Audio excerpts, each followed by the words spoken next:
let's talk about plank variations.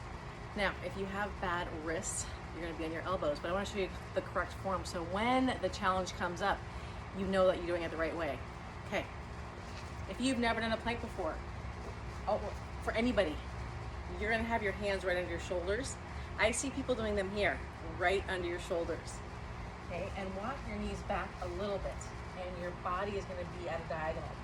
This would be the very first place to start. If this hurts your knees or hurts your wrists, you can come down to your elbows.